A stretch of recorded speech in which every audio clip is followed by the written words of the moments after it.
नमस्कार. जर आम्हाला पदयात्रेत सहभाग घ्यायचा असेल तर दिवसाचे किती किलोमीटर आपण चालतो व किती किलोमीटर नंतर आपण विश्रांती घेतो? नमस्कार. या आयाची वृत्ती पदयात्रेमध्ये आपण सरासरी दिवसाचं 32 किलोमीटर चालतो. हे सरासरी आहे. काही वेळेला ते 32 पेक्षा कमी होतं, काही वेळेला ते 32 पेक्षा जास्त होतं. आणि या प्रत्येक दिवशी आपण दर 4 किलोमीटरला किंवा दर 1 तासाला 10 मिनिटाचा व्यवस्थित विश्रांतीसाठीचा विराम घेतो.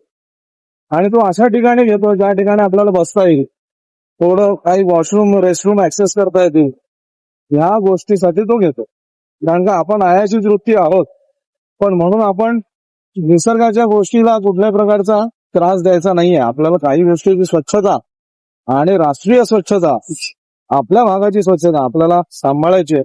म्हणून आपण असे सॉल्ट घेतो.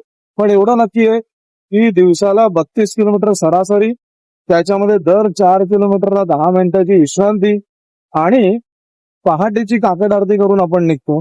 दुपारची महाराजांची माध्यान्ह पूजा आणि माध्यान्ह नैवेद्य याच्यासाठी 2 ते 3 तासाचा एके ठिकाणी विश्रांती असते. आणि संध्याकाळी परत आपण जिथे पोहोचतो तिथे सुद्धा ही आरती उपासना करून आपण मग आराम करतो. त्याच्यामुळे कुठेही सलग चालणं नाहीये, टप्पे टप्पे ठेवलेलेच आहेत. आणि 4 किलोमीटर किंवा 1 तास हे नक्कीच आहे. त्यामुळे विश्रांती मिळते, व्यवस्थित सगळ्यांना चालता येतं, कोणालाही त्याचा त्रास होत नाही, असा आमचा अनुभव आहे. धन्यवाद. श्री स्वामी समर्थ.